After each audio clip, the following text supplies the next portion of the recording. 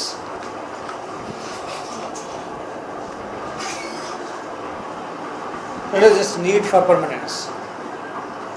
And she is thus finally able to fulfill her artistic vision. She finally embraces the ephemeral nature of the countless experiences that constitute our lifetime.